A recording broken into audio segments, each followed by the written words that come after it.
am bam damn a damn Alabama fan and proud of it. Gump Nation forever, brother.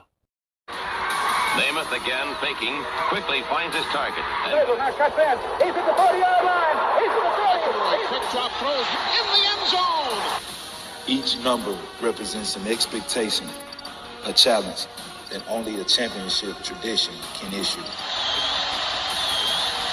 Pressure. Anders hits him. The ball is loose.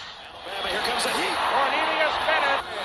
Whoa, did he get lit up? It is an endless passing of the torch that urges the wearer to enrich his legacy. Brings pressure up the middle in a hurry. They can't get away from Dante. Alexander first down and more. Richardson breaks free on the sideline. Turns it corner. Can you say goodbye? Because at Alabama, tradition is not retired. It is built. Tide wins. The Crimson Tide.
What's going on, everybody? Welcome to Barbershop Talk. I'm your host, Sam Edwards. With me today being my co-host, I thought, hopping right here, bro.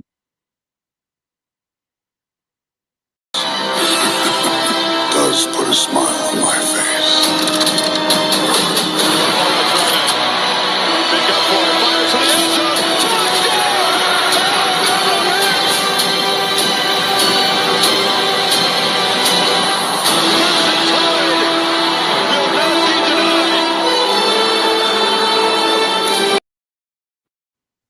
Hey, bud, how's it going? What's going on, buddy? I don't know why it does that. Seems like whenever I bring somebody on who's supposed to be hosting, it doesn't sound good. And I guess when I jump on it, it corrects it. I don't know why it does that. You know, I'm thinking about transferring myself to maybe I'll just move to Notre Dame. Hell, I'm close enough. Shit. Ooh. Ooh. Ooh. I'm gonna link up with Tyler Buckner. I'm gonna write a book about his career. I'll make sure to miss that one, buddy. Sorry. Yep. How to use the transfer portal and make money. Well, we got so many guys. I expected to see JT Daniels in there for the 6th time this year, but somebody said he retired. So finally, some of these guys, man, they don't stay for a cup of coffee and they go somewhere else. Cracks me up, man. Well, Bobby's already picking at me, so I figured I'd just follow right along. Hey, roll tide to you, Steven. Glad you could make it, brother. Oh, Lordy. Man, I tell you what, it's been. Sir? Did you get to see any of the Heisman last night? No, I was way too busy. Yeah, I was in the same boat, but I read about it. I thought the right man won the trophy. You know, a lot of people thought Michael Penix Jr. would win, but Jaden Daniels deserved it, in my opinion. He did. He impressed me. He was a damn good quarterback, good athlete, well worthy of it. Michael Penix, sorry. I just think Jalen Daniels just so far ahead of everybody else, the way he plays. Yeah, I think he deserved it. That was a good choice. I liked it. I seen Penix disappear a couple of times this year in some games, so, you know. Kind of stood out in my mind. Yep. Daniels is all heart with talent, you know. I liked him. Oh, yeah. I don't think they was using a bowl game if they didn't have him under center. Maybe, maybe not. But I just think his quality and how he led that team, it shows. Without him, I don't think they'd been where they were at. You know what I mean? So, yeah, I'm very well pleased with that. Let's see here. There we go. All right, now that's up. All right. Hey, Coach Dude, how you doing, brother? Link's there in case anybody wants to come on. So, y'all know what to do. All right. So, I really kind of, maybe not be what everybody wants to talk about. I'm gonna just tell you like this. We get somebody else on here. I want to talk about the Michigan Alabama game coming up. But we got some bowls coming up this Saturday. I really am kind of tickled about Florida State. Now, I'm going to tell you what, I got to give our man, Justin Summerlin, credit. He was talking on here, and a lot of people might have agreed with him or disagreed.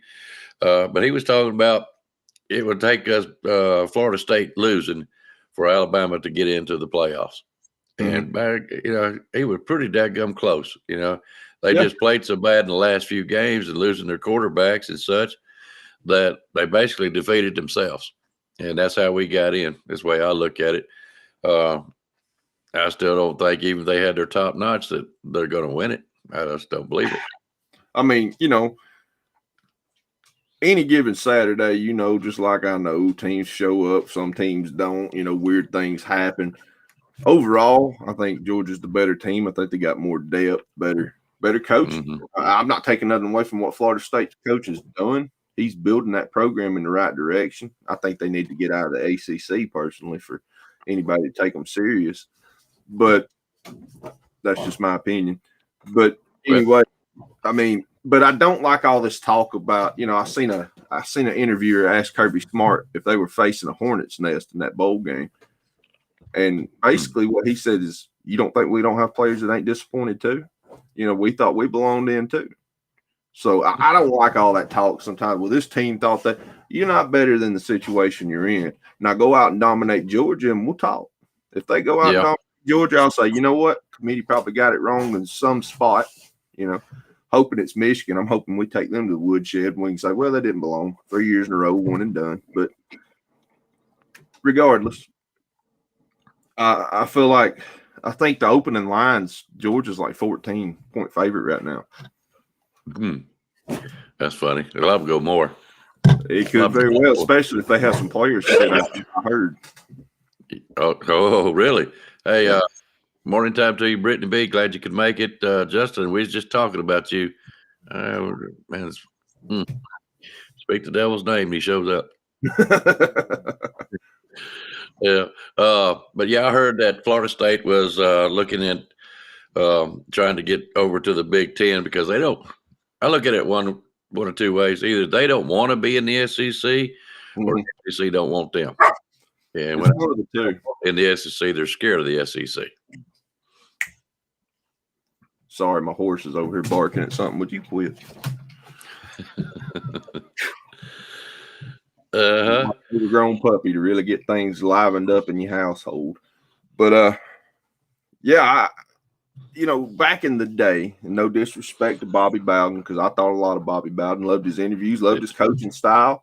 College football was better with guys like him at the helm, that would stay somewhere a long time and build a program and make a powerhouse out of them instead of skipping around to jobs. And, he took a Florida State team that was irrelevant in college football, and he built a program. And they had continued success for the majority of his coaching time. They started to trend downward a little bit towards the end of his career, but Lord, he was old, and sometimes the game kind of slowly passes you by. But he even said in an interview back in the 90s that he did not want to join the SEC because of the amount of competition. They were in the let's see, was it the ACC then, or were they in the Big East? I know Miami was in the Big East. I think it might have still been the ACC, but still, they were over there and they were dominating, and they really didn't face a lot of competition. And a lot of times, they were going to have a 10 or 11 win season every year. But for all, I want to get this out too because I'm getting tired of hearing it. A lot of Florida State fans really coming after Alabama fans and the university itself right now. And don't be mad at be mad at the selection committee. You know, I'm just old enough to remember in 1993 when Florida State had one loss. West Virginia was undefeated, and they picked Florida State for the national championship over West Virginia. The year 2000, Florida State went in ahead of Miami, who had beat them the week before. They still chose Florida State to play Oklahoma in the national championship game. So don't act like your school has continuously been ignored.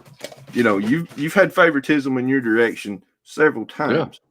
So I get tired of this. Well, everybody just loves Alabama. ESPN loves. No, they don't. Listen to the commentary. Listen to the guys talking. Booger McFarland nearly died last Sunday. You remember that? He was crying grown man tears. He looked like Cuba Gooding Jr. in Boys in the Hood when Ricky gets shot. Like he was just screaming and crying. And and I didn't even understand that because you played for Coach Saban at LSU. You should want to see your coach do good. I know you didn't play for Alabama, but is there not some loyalty there to your coach? I mean, I don't understand what we're doing here. Like, I don't understand going to bat that hard for a team you didn't play for. You're supposed to be impartial in that job, right? Yeah, you're supposed to be.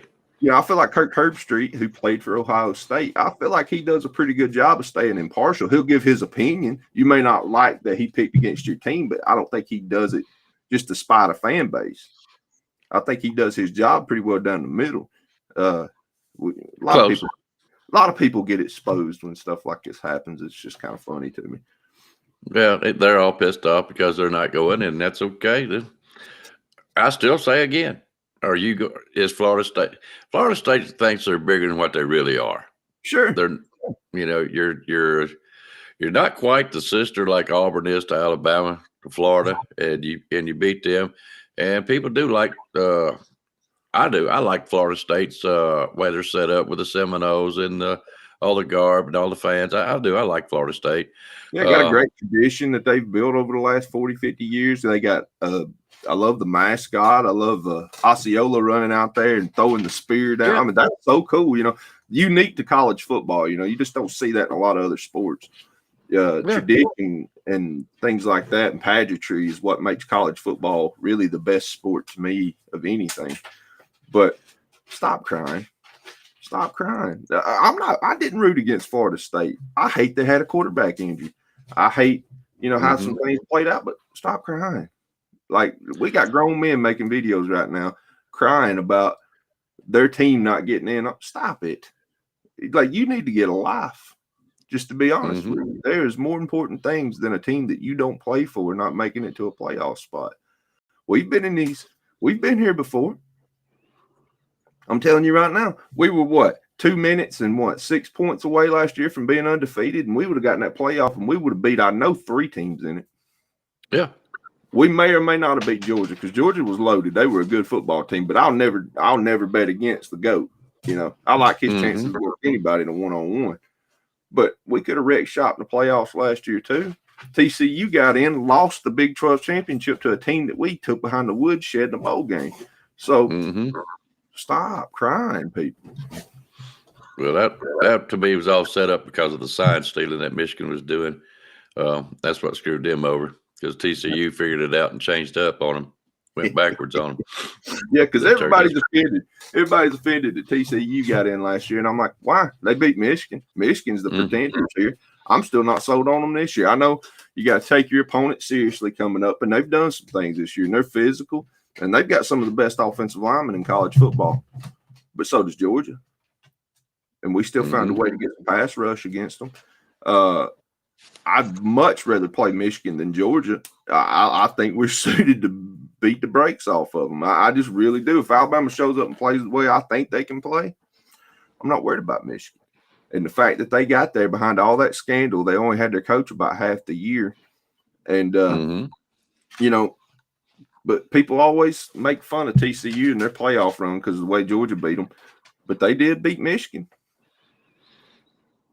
Well, the year before that, 2021, Michigan, first round, Georgia beats the crap out of them. Gone. Next year, TCU beats them. Gone. If it happens this year, I'm sorry. I don't think we take you serious next year if you're the playoff committee. I'm not taking them serious. No way. No. I'm just going to be honest with you. I think Michigan got there playing cupcake teams probably worse than Georgia. At least I give Georgia some credit because they played us, they played Auburn, and they played Ole Miss there at the end of it, and done what they needed to do. You know, I got more respect for Georgia. To their credit, they did have a stretch of about 3 or 4 weeks where they played top 25 teams. Georgia did. I'm sorry, beating Penn State don't impress me much. They may go out in that bowl game and beat Ole Miss, whatever, but they don't impress me. Ohio State played Michigan fairly close. It's a rivalry game. You expect that. But their quarterback was trash, man. Like, you got the supposed best receiver in college football, and your numbers look like that? Come on. I'm hearing that Michigan really ain't got no wide receivers. They don't. Just average. No, they've got a bunch of number 2s and number 3s on a lot of college football teams. You know what I'm saying? I mean, not to say they don't have decent athletes. They've got more speed than they have in the past. But yeah, I don't trust their quarterback to beat us like that either. Not in a deep ball situation. And I've seen him struggle in the short game, and the middle of the field is not really where you want to play ball with Alabama a lot of times. So, they're going to line up and run the ball like they did against Penn State a little bit, but I look for them to try to do something a little different. They know what they're getting. Harbaugh's played us before. He knows. Mm-hmm. I don't look for them to try to play like they did against Penn State, like they did against Ohio State. I think they know they can't. Well, let me ask you a question, Tim. I was going to try to save it for later on the show, maybe when somebody else comes on. What do you do if you're Michigan? And what do you do if you're Alabama in this game? What kind of scheming? I mean, you've got another 3 weeks at least before you play us or we play them. So what kind of scheming do you do? How do you prepare for this kind of atmosphere in your playoffs? Man, that's a tough question. Honestly, I'd have to really break down film of Michigan to really try to get a glimpse of what they could do fairly well to try to change it up. Because if you're going to try to just go in there and play physical, run the ball football, there's been teams run on Alabama this year, but a lot of times it was unexpected in a way. Like Auburn, the way they schemed it up, they were able to have success running the ball, but once they got in the red zone, different ball team. It's hard to run the ball against Alabama when they can stack 8 in the box, because I'll put our defense up against anybody's. Yeah. But there again, when you've had success doing things, you don't really want to stray away from it too much either. Because if Alabama can take your game plan and make you do something different, we're going to leave you behind fairly quickly. You know what I'm saying? We've done that to some teams in the past, try to take them out of their element and make them play a way they don't want to play. And I feel like possibly right now, if Alabama tried to come out up tempo, moving the ball around, a lot of RPO stuff, keep them guessing, spread them out, because I think our speed well more matches up than what they've got on the other side of the ball. I'm not trying to take anything away from them, but we're just a faster team. And if we can spread them out like that and score quickly a couple of times, we'll take Michigan out of their game. We'll completely eliminate their ability to run because they'll be behind on the scoreboard. So then we're going to put their quarterback in a situation that he ain't used to being in. And from the times I've watched him, I don't think he's capable of beating us. Yeah, and I think I'm going to say my little piece about it. Then we got Coach Dude waiting in the wings. Well, I'd like to hear his opinion on it too. Florida State joining the Big Ten. We kind of talked about it a little bit last night. That's a long way to travel. I don't know if that's going to happen, but it would make sense for Florida State to join somebody, Legitimately, it don't make sense, but I mean, we've seen West Virginia join the Big 12. I mean, Oregon and USC are going to the Big 10. Mm-hmm. Nothing really makes sense anymore. Oh, yeah. Let's just be honest. I wish it was still the SEC over here. what was the Big 8 back in the day when you had Nebraska and Oklahoma and all that. I wish it was still like that. Football's changed in a lot of ways that I don't like. I still love the game, but the game itself's changed a little bit too. But, man, I miss the good old days. You can flip over. Nebraska and Colorado was a good rivalry. That's been taken away. They don't even play anymore. That was a really good football game for a long time. There's just a lot of things changing that I ain't caught up with. I don't want to be the old man yelling at the clouds on the front porch right now, but at the same time, well, you know what? You got a right to be. You've dealt with enough of this shit for as long as you have, you got a right to say something. But there's a lot of things change, and I wish that they could go back in a couple of years and maybe change some of this up, because logistically it don't make sense. It don't make sense to have college students having to be gone for that many days if they're really taking their education seriously, like you say you want them to. Or let's just admit what we really are here. We're semi-pro football now that they're getting paid, and let's take the college aspect completely out of it. Yeah. Well, I'm going to tell you, I think Michigan is going to have to take a different look. They do. I mean, my goodness, you can go back tapes after tapes. You can go catch Tennessee's and your base package, but, with creativity that Reese is doing, and Saban knows that too, you're going to have a different team every time you play them. We're going to play each team a little bit different. Michigan, I feel like it's going to have a hard time because they better not sign still, because they get caught, they'll bury that program. All right, let's get old Coach Dude on here. Let's get his opinions on some things. Well, my button actually used to work. I might get another button. What's going on, gentlemen? How's it going today? Hey, brother, how you doing? Brother?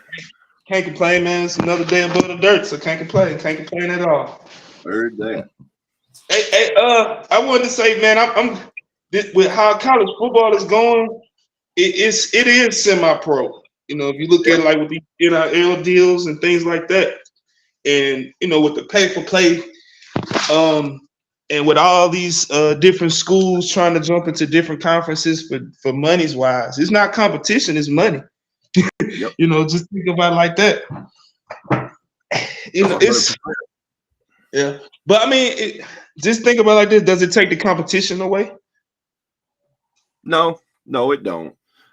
And I get what you're saying, because think about how good the Big Ten's about to be. Right? We're not going to be able to clown them and say, well, they're just top heavy now. They've got two really good teams, and then everybody else. No, we're not going to be able to say that anymore. And it'll make the game experience more fun during the season, because, man, there's stretches of weeks where there is some terrible football played. Let's just be honest. I don't have fun watching Alabama play Chattanooga. I'm happy Chattanooga gets to get the bag, but I don't enjoy that, man, from a fan aspect. And honestly, when I played, I don't want to play Chattanooga. Right. I want to play USC. I want to play Texas and Oklahoma. I want to play against Michigan in the big house. I want to experience that. I want to play the best and see how I measure up. That's just how I feel about it, because you never get better when you can't prove yourself against better competition. But that's just how I look at it. But you're right. The competition doesn't change. In fact, it probably gets better when you narrow down some of these conferences. It's only got a couple of good teams and you combine them. Yeah, really, I guess that's the better way to look at it, Coach Dude. You kind of convinced me of that. You kind of changed my thought process here. Just look at you remember the Big East? You remember the Big East?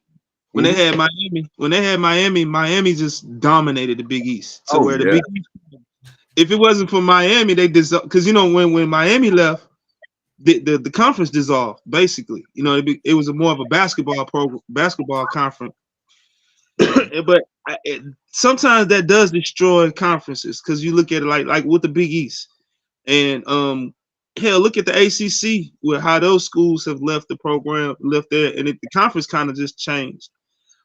Even with the Big 12, when you're losing the quote unquote big market teams, Texas, Oklahoma, Texas A&M, it hurts the conference. So, but at the same time, it kind of like for the Kansas of the world, it helps them out. You see what I'm saying? Because it does. Right. If now you got to worry about certain schools, I can basically kind of guarantee myself to win 8 games. And for Kansas, that's a progress. You see what I'm saying? That's a basketball program. So and I do like their head coach, by the way. So, if you give that guy the ability to win 8, 9 ball games a couple of years, he will recruit some good players. They got a great coach up there. They do. Hey, did y'all see Willie Fritz left Tulane and went to Houston? I think that's a good hire. It's a good hire, bro. Let me ask you this. Because for him, for him, you going from what the American Conference? Yeah, I think they was an American Conference.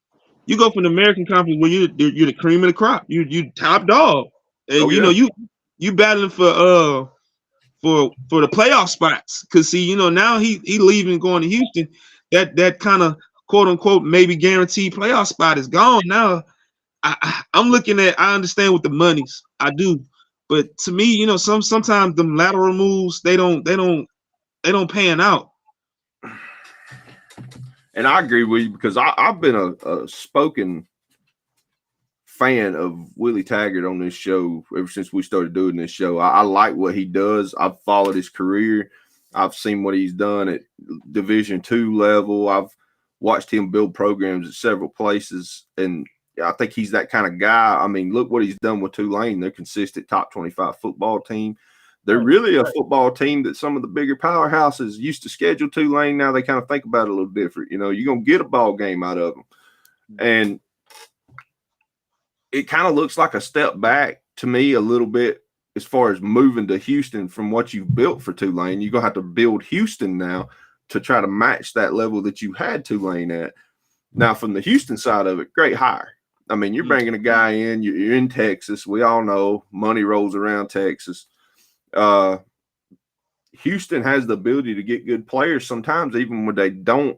I mean, we've seen some good quarterbacks and some good defensive linemen and cornerbacks go pro from University of Houston, even when they weren't on a competitive level with some of the other schools in the state. Of course, now a lot of that was before the transfer portal, and that's kind of throwing a wrench in a lot of this. But what's your take? What's y'all's take on the transfer portal? And I know that's a broad statement that can go a lot of ways. And here's how I look at it first. I see both sides of the coin. I can understand if I'm a Jalen Hurts and I know I'm athletically gifted and I'm a good quarterback and, Tua got the nod, but I know I've got something to give a team and I know I'm good enough to go pro. Why not go somewhere else, prove yourself, and up your draft stock?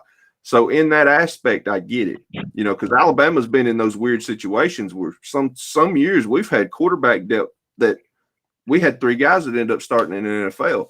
So, if you're sitting there and you've got 1 year of eligibility left and you're good enough to go to the next league, you almost have to make that jump. But then again, the spirit of competition and going out and proving yourself and proving I'm better than this guy, I'm going to take his job from him. Those days are gone, and that's kind of sad in a way for me. But I look at it like this too. If coaches can recruit these kids, feed them a line of goods, tell them all this, I'm going to be here and we're going to build together. And then the first time a school that's a little bit bigger than them offers him a job, he jumps, then maybe the kids should be allowed to jump too, because there's no commitment really in college football anymore. Right. Well, I'll back you up with the transfer portal. I never really liked it when it started because you should know your own mind. You're an adult. You're 18 years old. You think you already know everything anyway. So here we go. Live with your decisions. I think the coaches, especially the ones that we've had for Alabama, we try to pick players that goes along with our program, come in with the right attitude. We try. And, you want an outside lineman, you want him 6'3", 240 pounds. Well, that's the guy you're looking for. He's talented and can blend in with the team and make it. What we've said all year. I know Coach Duda said it. You said it. I've said it all along. This is a team this year. This is not an individual academics here. It's not a Bryce Young. And I don't have nothing against these guys at all. It's just the team itself, the way they work together. That's what you're trying to build. And if you're not getting that of the guys you recruited, then, you're going to go look for it somewhere else. You still got to have the talent. You still got to have that. But there's a lot of talent out there. Georgia's got plenty of talent. They still didn't beat Alabama. You see where I'm going with this. We was talking a while ago. Coach Dew was saying something about Nebraska's and all that. And we've said it before. We need the Nebraskas. We need the Ohio States. We can't stand Michigan, but if they actually play a damn good schedule, some competition, then we might could talk about Michigan. But anyways, transfer portal. I don't like it. If I recruit Coach Dude, I'm trying to get him for a particular position. I see something in him with the right programming that we can put him through. He will make an outstanding, let's say, just wide receiver, and then we recruit or get you out of the transfer portal. Now his feelings is kind of hurt a little bit. Either he's going to have to step up the plate, be part of that team, and really contribute like he should, and not lallygag. You know what I mean? There, then you won't need that transfer portal. You see what I'm saying? They're just all it is now. There's no loyalty, like you said, none. Coaches leave. I agree with that. If a coach leaves and he's the one who recruited you, and you want to go somewhere else or follow him, I think you should have that option. I really do. But as far as the rest of it, it's nil. It's money. People were getting offered unreal amount of money to come to a school program. Yeah, and next thing you know, they may be leaving the next year because they're not liking the coach or their scheme is not quite I thought it was going to be, where they would use me more, and now I'm going to go somewhere else so I can exhibit my skills. You know, I do like that in a way. If you have no chance, if you're the third or fourth string quarterback, you should be able to move. I'm going to get this off my head real quick before Coach Dude goes, because I know he'll have a great point. And it'll probably change my mind, because there's a lot of times Coach Dude will say something, and I'm like, I didn't consider that. One thing that I think the transfer portal hurts, and we see it more, me and Coach Dude being NFL guys too. We love NFL football. Like a Richard Sherman goes to Stanford as a receiver. And after a couple of years, they put him on the other side of the ball. He ends up being an elite cornerback in the NFL for a long time. If you're transferring because you're a receiver, all of a sudden you're saying, I want to play receiver. And you're going to transfer somewhere else that'll let you play receiver. Well, maybe you're not that good of a receiver, realistically, where you might have been better somewhere else. A good coach can see that in you, you know. Right. We've seen a guy like there's so many guys in the NFL that started out as tight ends or defensive linemen or this, that, and got put to a different spot and became elite. Warren Sapp went to Miami as a tight end. Look at the guy from that Houston Texans drafted a couple years ago on the offensive line, kid from Alabama State. Mm-hmm. He started off as a quarterback. When he got to Alabama State, they moved him to tight end, then they moved him to tackle, and then because the coach thought like, hey man, you want to play? If you want to make it to the NFL, you don't need to catch no footballs. You need to block. So you're right. I agree with you on that one. Yeah, I mean, a lot of people don't realize Warren Sapp was a tight end when he went to the Hurricanes. And it's hard to picture that now, but that's where he started out. And then went in at a high level. He had great handwork, probably from blocking, probably from learning how to block and everything. He had great handwork, got on the other side of the ball and beat out some pretty prominent guys. So that kind of bothers – Nick Saban Jr. says it in the chat. Trayvon Diggs was a wide receiver when he got to Alabama. Flop. And now look at him, high-level cornerback for the Dallas Cowboys in the NFL. He couldn't catch a ball. He can't receive it. Junior, you're welcome. Come on the show, bud, if you want to. Come right on. I got the link up there. Sorry I stepped on your point, man, but I wanted to get that out real quick. No, you're good. You're great. You're great. I want to say, man, the transfer portal can be good and bad. It can be good for the individual kid when it depends on what he's looking at. If he's looking at two things now, because, long time ago when kids transferred, like Troy Aikman had transferred from Oklahoma to UCLA because of the style of the offense. And he wanted to throw the ball. So I can understand that transfer. But like in today's times, you got kids getting poached from teams because of monies. I disagree with that. I can't stand that aspect of it. I do agree when it comes to when coaches leave. Let's just say Coach Saban leaves, and goes to Wyoming. Saying he just want to coach at Wyoming. if 20 kids from Alabama want to leave and go with Coach Saban, perfect. That's fine because that's your coach. That's what you came to play for. You actually didn't come to play for the quote unquote Crimson Tide. You came to play for Coach Saban. So I understand. I understand. With some hardships, I do understand that. With death in the families, things like that. But just because I'm a second string on this team right here, i.e. Texas State. I'm a second string on Texas State, and I caught 40 balls this year. But I'm gonna go to Texas A&M because I might can catch 60 balls. No, you was recruited at Texas State for a reason. You see what I'm saying? You stay there, you might have caught 40 balls as a sophomore. As a junior season, you might catch 80 balls. See what I'm saying? Right. The grass is not always greener on the other side. 100%. And this quote unquote pay for play with the transfer rules is killing high school kids. Because if you look at like Dylan Gabriel, this is Dylan Gabriel's third school, UCF, Oklahoma, now Oregon, and he's going to be a 6-year senior, some shit like that. So what about the freshmen? See what I'm saying? So things like that. So it's a double-edged sword on that stuff, man. I understand it, but it's too lax. They need to put some more rules on it. Way too much gray area to operate in. And I 100% agree with you. And that's the biggest thing. If you're a kid at Oregon right now and you were recruited last year for a quarterback and you've been in the weight room, you've been on the practice field, you're learning the coaching, you're putting in the work, and now they just replace you with another guy. Just bring a guy in that ain't proved nothing, ain't won the team over yet, ain't done nothing. And man, it's like I initially said, there's just no loyalty anymore, man. There was something about watching Alabama back in that day, even when we weren't the best team, seeing these in-state kids that you followed in high school do really well. And that bothers me sometimes too, because you see a lot of in-state guys get overlooked. This star ranking system's a bunch of bullshit, just in my opinion, because I've seen guys that they'll rank a 3-star that I would start over a 5-star all day and twice on Sundays. Josh Jacobs, he came in Bama. He came at Bama as a 3-star. Look at him. He came angry, dude. He came angry. He ran. He had 2 chips on his shoulder. And I'll never forget because he wanted to play ball for Oklahoma. Yep. That was the story behind him. He wanted to play for Oklahoma. And when we played them in the playoff that year, he ran extra. He wanted to prove y'all should have got me. Thanks for overlooking me. The star, we all look at rivals and ESPN's top 150 or top 300 and all that.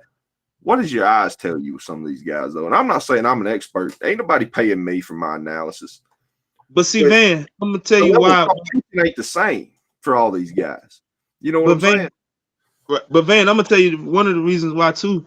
If you got a kid in high school now and your kid is not going to these quote-unquote 7-on-7 big camps and things like that, they're not going to get looked at. No. I've had my nephew a couple years ago, we all sent him to the Adidas camp.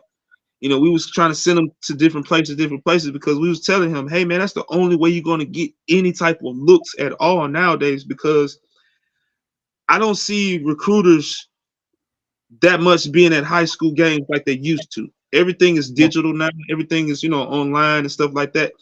To where it surprised me this past week where when here in Alabama with the Super 7, this Class 6A championship game between Saraland, I think that was Clay Chalkville, whatever school, they had so much D1 talent on the field. And you got quarterback commit Texas, quarterback commit, 3-4 wide receivers committed to different programs. So you had a lot of scouts there. It was surprising to see that for a change, to where like, dang, you got a lot of scouts here, because you usually don't see that no more. And that's kind of hurting the game. Another thing with the transfer portal, it's not really, you can't tell if you're really coaching or not. And I say that with i.e. Colorado. And I bring up Colorado with that example because the guy brought in, let's just say 80 new players. So all those 80 new players, you have to coach somebody up, for example, and it showed because you brought in all those offensive linemen, you didn't coach them up, and then look what happened. Now you bring in a whole new set of offensive linemen, and if you're not coaching them kids up, the same shit gonna happen. See what I'm saying? That's exactly right. And that me and you've talked about this before. He puts his O-line on blast in front of the media, in front of everybody. I personally don't like that. You can say the team let you down, but don't key in position, guys, because everybody's going to go back and look for those guys, and that ain't how you do it. And if my son was getting ready to go play college football right now, I would really look into that in consideration and go, how good of a coach is this guy really? Because it's his job to coach him up, but he wants to put them on blast because he don't think they're as good as they're supposed to be. Well, whose job is it to make them that way? Right. But see, you gotta look at it like this too, though. When you're buying players and stuff like that, and you bringing in these transfer kids, sometimes you don't know why they transfer. All the times it's not playing time. Sometimes it might be with the attitude, with like let's just say, i.e. Eli Ricks that came from LSU, came to us. It wasn't the talent with the kid. The kid had all the talent in the world, but it was something else, and it was mental. It was the attitudes and stuff like that. And you can tell he's a great player because he played for the Philadelphia Eagles right now. So of course he had talent. But sometimes these kids, we're dealing with kids. We're not, even though they're grown men, they're still kids mentally. When they transfer, you got the quote unquote big head kids. I'm this. And it didn't work out at one program. So they're like, well, I'm bigger than the program, so I'm going to transfer over here and you're going to play me. And sometimes, like I said, that the attitude, and if you haven't coached the kid, coach them up a little bit, that attitude ain't gonna mesh. And that's what happens in a lot of places too. It just like with Coach Saban, like what you were saying, Icebox, we're Coach Saban is strategic with his transfers. He don't go get 15, 16 guys and say, hey, I need 15, 16 guys. No. He's looking at character. He's looking at all that stuff. He's not just looking at production on the field, because you're bringing in an outsider to another team, you see what I'm saying, who wasn't recruited, who wasn't none of that.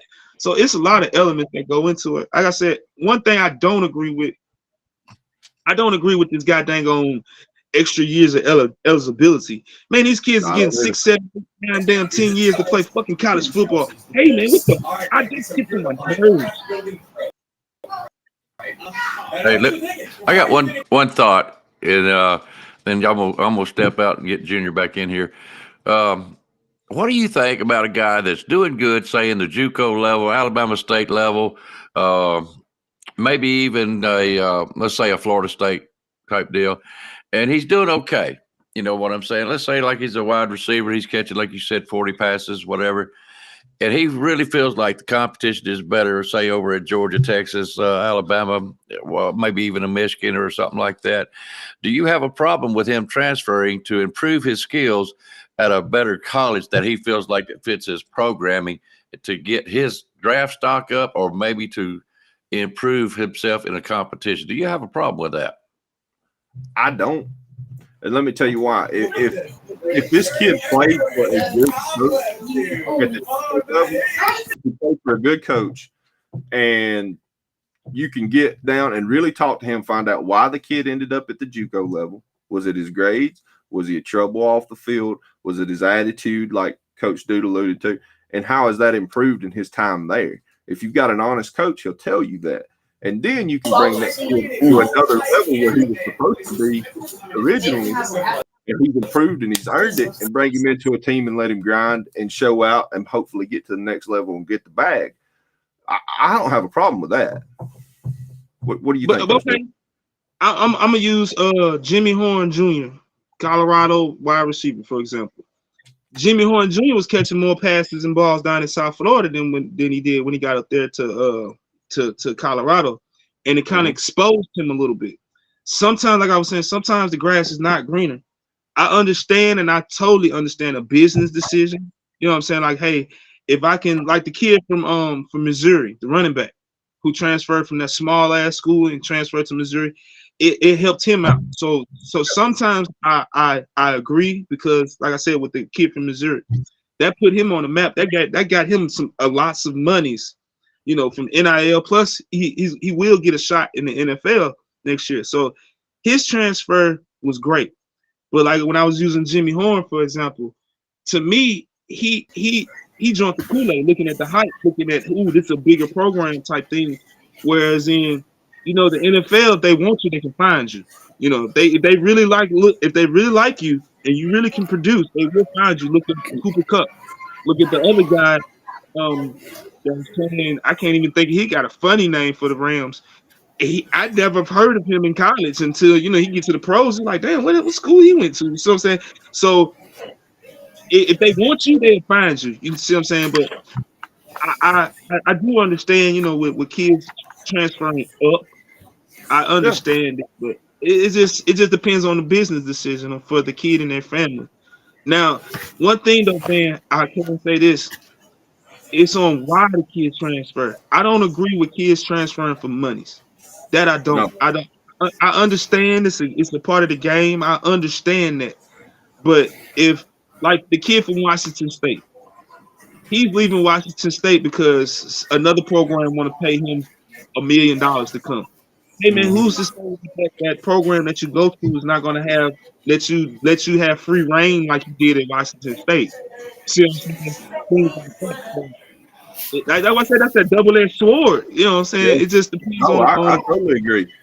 Cam Ward, that's who you're talking about, right? Yeah, Cam Ward. He started out at Incarnate Word, I think. Yeah, he started off at Incarnate Word, and he moved up. You know what I'm saying? But you got to look at it. If he's not in a spread, wide open system, if they handcuff him he's not going to be the same quarterback. No. And by the way, shout out Nick Saban Jr., brother. What's going on with you? Not much, man. I'm just loving the conversation y'all having right now. You know that this conversation right down my alley right here, man. I love this one. Yeah.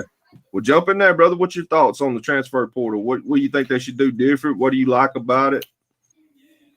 My thing about the transfer portal, like I said, I see both sides of it, but it's the money thing that is killing me right now with these kids. Because you offering money to young men that their brain doesn't fully develop until you like 25. So now you got young kids making crazy decisions for money. You offered me this money when I was their age, I'm definitely going where the bag at. And I'm probably making the worst decision of my life following the bag. And some of these kids that hit the portal, I get it, because some of them just sit there on the bench at some of these teams and doesn't get the opportunity, so I get it. But when I see freshmen, redshirt freshmen hopping in the portal so early, I'm like, dude, you got to process it. You got to kind of wait for a little bit. Your time might be coming, but you never know. And like Coach Dude said, sometimes, hey, like the Cam Ward situation, you might be hitting the portal. You balled out at Washington State. You did good for Washington State, but you might go somewhere else, and now you might not have that free range. Now you might not be able to do what you did at Washington State at so-called what you think the grass is greener at. So, no, like I said, I see both sides of it, but a lot of it I don't understand. The money side, I hate it. I understand that it's part of the game now, but they're just something we got to deal with now. But like I said, it kills me when I see freshmen and redshirt freshmen hitting the portal. That's what kills me about it, man. You said something that I didn't really realize until the other day, that, these kids really brain development wise aren't considered men until they're 25, according to a lot of scientific studies. Exactly. I never had a clue about that. Let me tell y'all where I found it out, and y'all gonna laugh at me. Charleston White was on Cam Newton's podcast the other day. Hey, that's a great interview. Please check that interview out. That's a great wow, dude. I'm telling you. Man, that was crazy. Cam, the hell of an interviewer, by the way. He got a good show going on over there, man. He's spreading out. He ain't just talking sports. He's talking everything. But and I knew he'd be good at it, man. Cam's always had that type of personality. But man, when Charleston White said that, I thought, really? So I started looking into it myself because I wanted to know, not doubting or saying the man's lying, but sometimes you want to look into things. But yeah, that's crazy, man. And we all know, because when I was 18 years old, if you'd have dangled $1 million in front of me, the decision making I would have done would not have been in my best interest. It would have been about that $1 million. I would have probably cut them a deal. Look, you ain't got to give me a meal. Just give me 500,000. They offered to give me like top me down. Hey, I've stated it on this show before. Had Nick Saban called my high school and said he wanted to recruit me, he could have got me for a bag of fudge rounds and a bus ticket. Right. Just take your handshake. You ain't got to give me nothing. Just take my hand. And just take a picture with me. I'm fine with that. You know what I'm saying? I'm still waiting on that autograph. Let me say this though, with the transfer portal, okay, like we've seen a lot of quarterbacks, especially with this transfer cycle. It's been the cycle of quarterbacks. Some quarterbacks, I don't like with Dylan Gabriel. I don't understand why are you leaving if you got another year of eligibility. That's crazy to me. It's all about money because he know that he's not going to be an NFL quarterback. So why not go ahead and capitalize on my money, my earning opportunity now? I understand. Like I said, I understand. And I'm like with Nick Jr. If you're a freshman and you come into the program and they know, hey man, you got an established junior that's in front of you. You know this man been playing for 2.5 years. You're not going to get his time hurt. Why are you leaving? You know what I'm saying? That's crazy. My thing is, that's on your mind. Why did you even go in the first place? Yeah, knowing this person in front of you, like the rumors with Arch Manning. I don't know if he's gonna do it or not, but I thought he came in with the mindset of red shirt anyway. So why is transfer portal surrounding your name if you come in with the mindset of red shirt anyway? I think that's more media, Nick. With Arch. I think that's more media because the people that they're not telling, I keep telling everybody, Malik is going to transfer. It's not Arch, it's Malik. But the media is they have to have the talking points. See what I'm saying? They have to have the talking points. And if you bring up Arch, if you bring up the Manning name with football, somebody's going to do like this. You see what I'm saying? Their eyes is going to look at it regardless. So and people didn't. Right. And see, like I said, with the Manning family, if you look at the recruiting process, because when he committed to Texas, a lot of people were asking him like, why when you got Quinn there, and the whole thing is like, hey man, we trust the process will start. Look at his track record with quarterbacks, etc. So they wanted him to be there for the coaching also. It wasn't just the playing. So that's why I think the media more hyped up, including myself too. I hyped it up because I'm like, Arch, you crazy. If you're trying to play next year, you need to get the hell out of that motherfucker. And if you don't like competition, KJ Lacey is coming in 2025. You're not going to see the field, but nothing but 1 year, buddy. I got a hot take. I got a hot take right here. I would rather have the backup right now than I would Arch. I'm telling you right now. I've watched that kid play, dude. Oh man. Van. And I'm not saying 3 years from now that Arch won't be great. I'm not saying that. I've got my doubts because he played against private school teams, and I thought that 5-star rating was a little elaborate. He looked more like a 3 to me, but there again, I don't get paid for my opinion. But there again, I would rather have the guy that's backing Ewers right now. I would rather have him. That guy's good. I'm gonna tell you my doubt. I'm tell you what really doubted me on but when I realized he didn't want to go to none of these competitions, that really bad taste in my mouth about that. I'm like, this guy, a 5-star kid, he don't want to compete in the Elite 8 and all that. He don't want to compete. I'm like, I don't know. And like I said, he didn't high school tape. I'm like, hey, these look like little 12-year-old kids he playing against me. But look, he didn't even compete in his own in the Manning Passing Academy. That with his name on it, is pride and joy for his family. He didn't even compete in that. So that hey. But you gotta look with the kid with the backup Malik. It was rumored after spring ball that you had a couple SEC programs that was offering that kid high 5, high 6 figures to come transfer Auburn to come transfer into the program. So that was last year. I just think only reason why he hasn't hit the portal yet is because they're still playing for a national championship, and we know Noodle Arm is his body is frail, so he might take a beating against Washington and be hurt, and Malik won't have to play in the playoffs or championship game. See what I'm saying? So it just, like I said, man, with some of these kids, like the guy from the kid from coastal Carolina, he was in the transfer portal last year. He was supposed to have been going to Auburn, but they didn't let him graduate or something like that. So he played one more year. Now he's going to use that magic 12th year of eligibility. He's going to play back into the damn transfer portal again. Something like I said, sometimes I don't get it because it's like, what are you running for? What are you running to? Because if you were already established at this program, every program in America that's well, I ain't gonna say every. You have 75 good programs that have good monies. So where if you're a good quarterback, it's somebody on that damn booster, and it's somebody in that city that can pay to keep your ass there. That's just like here in Mobile. If we had a hot quarterback for South Alabama, it's enough monies that going around the city of Mobile, Alabama, to where we can keep a kid if we need to when it comes to monies. See what I'm saying? So some of it I understand, and some of it, like y'all saying, the mentality for them kids, you looking at the bag, you looking at the bag. Whereas in the long game, if you do what you're supposed to do, if you work hard, if you play right, you do the things on and off the field, and eat right, everything right, your goal is still reachable. No matter if you went to fucking Alabama State, you went to Tuskegee, you went to goddamn on Tuscum, you went to Louisville College. If you went to Little House before, if you good, they're gonna find you. Well, let's be honest. Hey, what many people would consider the greatest receiver in NFL history, Jerry Rice, played for Mississippi Valley State. One of the greatest, and a lot of people would consider the greatest running back in NFL history, Walter Payton, played for Jackson State. Okay. Terrell Owens, Famer, short list of greatest receivers of all time in NFL history. Chattanooga.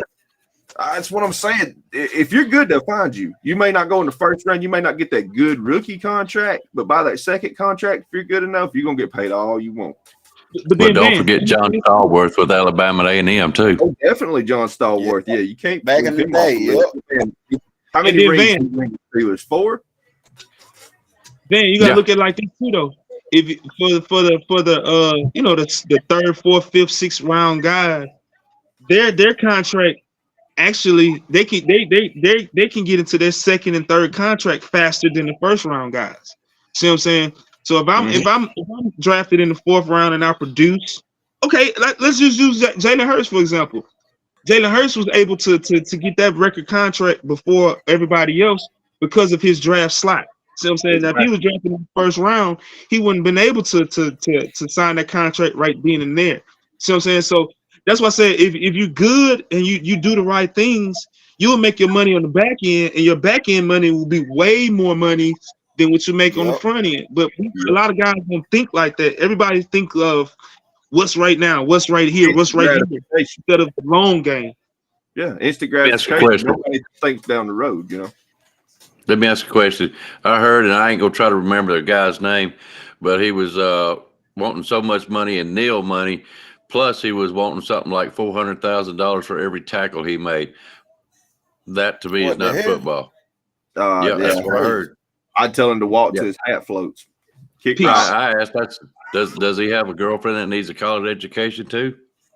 Because that's ridiculous. We have seen this. We had that problem in Alabama. One of the guys wanted Coach Saban to give his girl a scholarship as well. Like, bro, come on, bro. Was that Callaway? I think so. I remember that. I think that was Callaway. Where he was like, "Hey, if I come to Alabama, you got to have my girl come when she got to be in school." And I think that, if I'm not mistaken, I think that was Callaway. I'm not sure. Yeah, but I remember exactly what you were talking about, though. I remember that. Hey, I want to highlight, man. We've had some killer statements and questions put in this chat room. One of them I'd like to highlight. B. Jammin said, and this has been about 28 minutes ago. He said that there's a bill being pre-filed by Alabama State Representative Jeremy Gray that would allow high school athletes to participate in name, image, and likeness deals. Yep. Let me go first. I won't Coach Dude on this one. Yeah, go ahead. He's busting at the seams. Go ahead, Coach Dude. That is some bullshit. I'm sorry. That is some bullshit. That is some bullshit. That is some fucking bullshit. Stop this. We got to stop this shit now. Stop it, because next thing you know, we're going to be paying park ball kids. We're going to be paying park ball. We're going to be doing this and doing all that. Hey, man, what can a high school coach Tell a fucking senior that's in high school that's making fucking $1 million, what the fuck can he tell them? Not He a can't tell damn them thing. shit. You fucking up the game. You're enabling this shit. My bad. No, we're gonna Go ahead. My bad. We're gonna enable these fucking spoiled ass brats to be fucked up when they become goddamn grown ass fucking men and women. We gotta stop this shit. That's why it's called amateur fucking sports. You play amateur sports until you're good enough to be a professional. If you're not good enough to be a professional, get your ass into the real world and get a fucking job. That's bullshit, man. You can tell me what to do, and I wouldn't even get paid in high school, and you can tell me nothing. So I know you pay me something that I'm that's what I was gonna say. My coach couldn't tell me nothing anyways, and I put a bag in my hand, see what happens. Man, I done rolled up with weed smoke coming out of my Ferrari, dog, with the door still up in the parking lot. I'm telling you right now, I wouldn't work the damn no ways, man. You couldn't tell me nothing. And then look on top of the whole speech practice. and then on top of this, I'm making $1 million in high school. What is the kid gonna do with grades? You see what I'm saying? That's too much fucking money because now you're gonna take away from the goddamn education side of the game. See what I'm saying? Because if you goddamn got little JoJo, if you give JoJo $1 million and he out of whatever project in America, that little fucker is not gonna be thinking about math, English, science, and social studies. He's gonna be thinking about Nike, Reebok, woman, and jewelry and cars. That's what he's gonna be thinking about because he's already in his mind as he's a professional. He ain't even made it to college yet. See what I'm saying? So we gotta stop this, man. We got another question that was stated by a good friend of the channel, has a show, one of the Four Horsemen, on Tuesday nights. Spencer had a question. He said, and he addressed it to you, Coach Dude. He said, Coach Dude, do you think these camps are just buying a star rating? Not that you're really that good yet. Yes. Now, that's a good question. I've never really thought about that. I've thought about it in a similar fashion, but I've never thought that showing up to these camps, you may not be better than the guy, 2 high schools over that you play against, but because you go to these camps and get exposure, you're buying a star rating. What that does happen. I'll use Alabama for example with that. Just think about it like this. When a kid that's a quote unquote 3, maybe 3.5 star, when he gets that offer from Alabama, he automatically gets that half a bump. Mm-hmm. So he'll go from a 3-star, 3.5 star to a 4-star. He'll go from a 4-star to a 5-star. The some programs and some camps, i.e. the Adidas camps, if you go and you show out at Adidas camp, you're gonna automatically, for some fucking reason, they're gonna automatic 2 stars above your fucking rating for some damn reason. I don't understand it. It takes away from the groundwork. See what I'm saying? Because with these camps, it takes away from what the kids are doing throughout the season. See what I'm saying? Because they're not getting rankings off of, to me, this is my opinion, they're not getting rankings off of what you did week 1 through week 10. They're getting rankings off what you're doing in 7-on-7. And that's bullshit to me because everybody can't afford to go to these 7-on-7s. Everybody can't afford, like I was saying earlier, me and my family, we put in lots of money to get our nephew to goddamn on that Adidas camp. See what I'm saying? We all had to come together and say, hey, you take this, we got to get this little motherfucker down there. See what I'm saying? So it takes away, and you got to look at it like this. Like, okay, I use the state of Alabama, for example. If you're not going to a few schools, it's hard for you to get those stars. See what I'm saying? If you're not going to the Hoovers, the Thompsons, the Clay Chalkvilles, the Sarah, and the IMGs of academies of the world, the Mathers up there in DC area, all them schools out there nowadays. If you're not going to those schools, even in Grayson, see what I'm saying, in Georgia, they look at you like, hey, they pick from those schools because they feel like those are minor league college programs. Whereas in like here in my city, like LaFleur, my program, we don't have no money. We have shit. See what I'm saying? So the kids that's coming out of our program, they're not getting no looks. If you're not winning no games, you're not getting no looks. You can be the best motherfucker on the field. So it kind of hurts. So it takes away the groundworks of recruiting, and it takes away the groundworks of hard work. See what I'm saying? It's 7-on-7. Everything is just so flamboyant nowadays. That's why I am one of them people that's that grumpy old man. Give me my damn ball and get out my damn yard sometimes. Hey,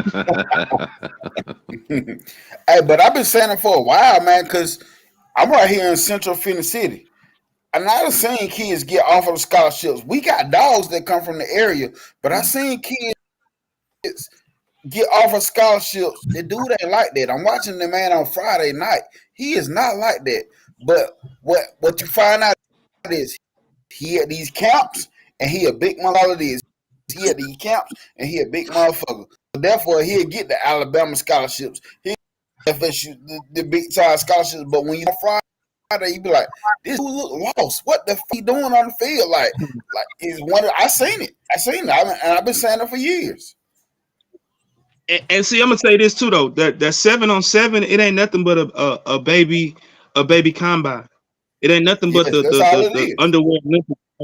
See what I'm saying? So I agree with you. They look at them big ass dudes like, oh, you big. We're gonna put 3 stars on you because you 6'7". You know what I'm saying? And then when you look at the damn game film, you be like, man, this motherfucker can't block shit. I don't want him being my damn blind side. Hell, fuck you. Like I'm telling people.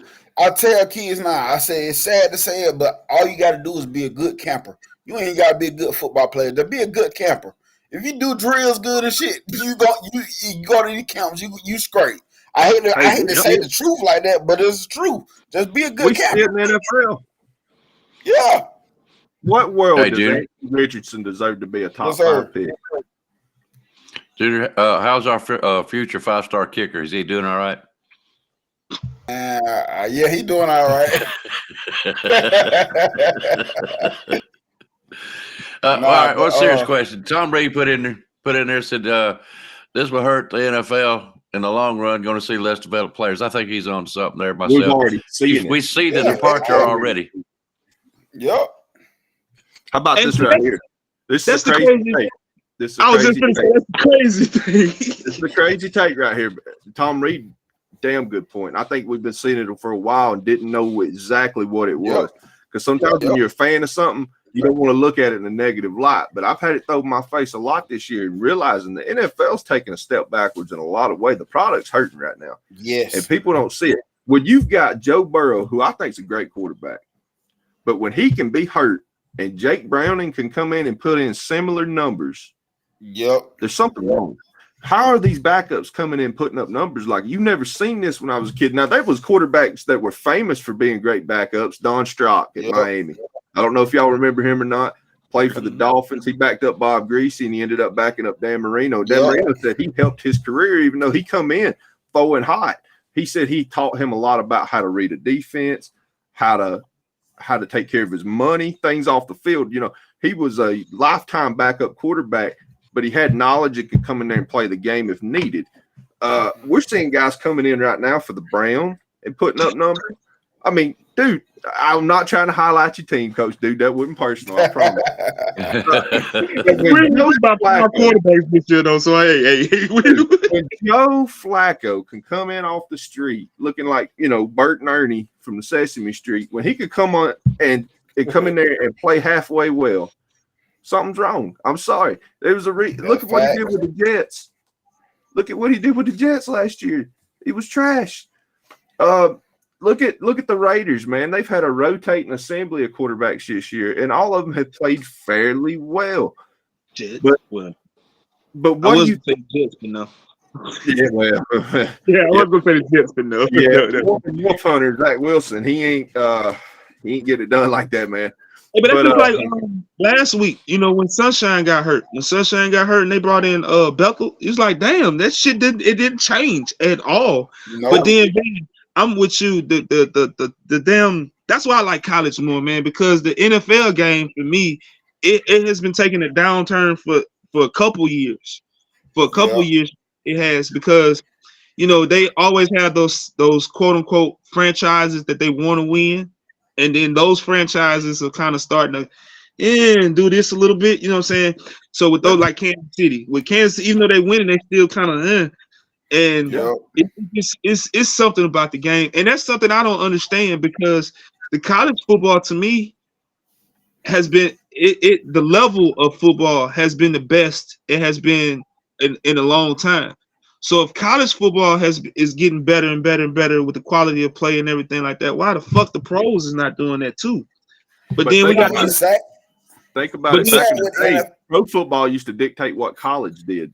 Right. You know, in the 80s and 90s. Now it's the other way around.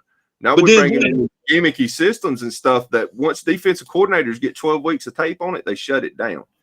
You don't get to that level. You got to look at it too, though, man. The physicality in the NFL sucks. And the reason why I say that because they don't hit, they don't practice no more. So when they don't practice and they don't fucking hit no more, when they get into the game, they get banged up and they get hurt, and that takes away from the product of the field. So you look at every fucking that's just like even in the NBA. In the NBA, you look at you like, damn, man, I don't want to watch this shit. Everybody fucking hurt. Why y'all got this shit on TV? And another thing that I think that drives people away from the NFL, you have the same teams on fucking TV every week, and those teams are fucking trash. I'm tired of watching the Giants. I'm tired of watching the fucking the Jets. I'm tired of watching the fucking Broncos. I'm tired of watching the Steelers. I'm tired of watching those teams. So everybody's like, man, this shit weak. I don't, I know I'm not the only person that feel that way. No, I'm over here nodding my head because it pisses me off. I don't give a damn about watching the Chargers choke in the fourth quarter. They're gonna do it every damn week. I just don't give a shit about watching no more, and they're on my damn TV every time. And it's sad because as a kid, it's sad because as a kid, man, you grew up waking up on Sunday ready to watch the NFL, putting on your NFL gear, but now it's like, man, ain't no college game. Damn that Buccaneers shit. I got a Buccaneers ticket yesterday. And that's what I was going to say. I feel sorry for the younger generation and generations to come because y'all don't have what we called longevity heroes. No. People that you can get up and watch football game after game after game. That's why I feel sorry about this generation about that. Was great stuff. You can say what you want to about his personal life and some things he may have not done with some tax money in Mississippi that kind of makes him a piece of shit, in my opinion. But growing up, people looked up to Brett Favre because he was an Iron Man. It didn't matter what happened to the dude. He was going to get up. He was going to talk shit. He was going to throw a touchdown, probably going to throw 2 picks too. But he was going to get up and play. Guys like that, man, that's so rare now. You don't even want to invest in jerseys no more because they may not be there next year. You ain't going to go out and pay $160 for an official Nike jersey of somebody. Nope. And then next year he plays for the Raiders. Yeah. Hey, can I ask? Can I go ahead. Can I ask one of your questions in the chat? 60 has, does it get harder for the coaches to coach these kids driving Bentleys and Rolls, flashing diamonds, watching young kids like that?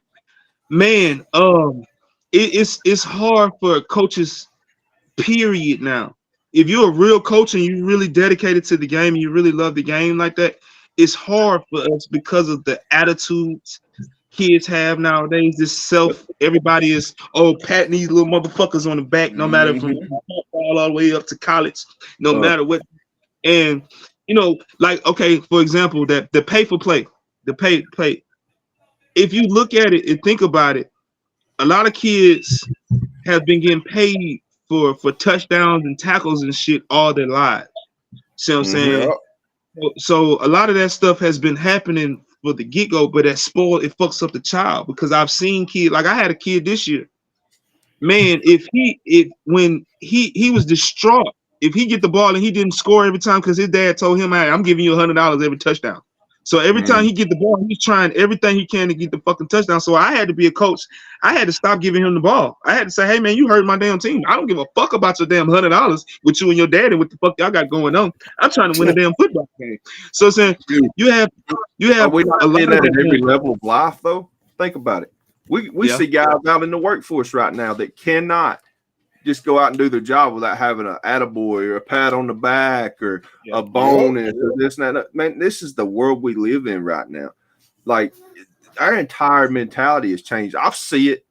My son played, he started what we call Wii ball, which is T-ball. He started last year. He was old enough. He was 4. start playing T-ball. And you already see it, man. If y'all go out and do good, we're going to get y'all some pizza. Pizza? No, I'm not going to reward you for doing your job, I'm not doing it. We out here, we ain't keeping score, so they don't learn how to lose gracefully. They don't know how to win gracefully. Nope. You got to learn. Sometimes people are better than you. Now you go in the off season and you work hard to catch up to that man or try to surpass it. Hey, they ain't none of that no more. When my son was playing that job, I used to tell him, "Oh, y'all lost today. Oh, y'all beat them motherfuckers today." I used to tell him, "No, y'all did awful today." I used to tell him, they would have us come out there and stand at the bases with them because half of them you couldn't keep them out there because they all doped up on Red 40 and sugar, and they just out there. You can't keep them in one place like a hornet's nest. And because my little boy, he knows I give him a look. I got one look I give him. He just shut down. He just, and I ain't mean to him, but he knows Daddy's serious when I give him that look.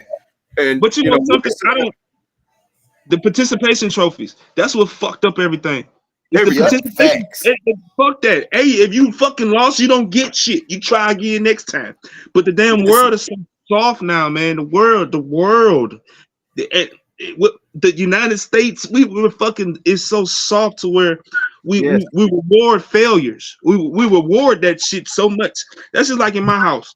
I tell my son, motherfucker, you bring a C in my house if you want to. We fighting. Yeah, that's you take. That's average as hell, and you better than the average, bro. Yeah, right. You don't live your whole life. Right. Being mid ain't cool, man. We should strive for things, and I just don't understand. We're seeing it around the whole world right now, man, and people are just accepting it. They're okay with it.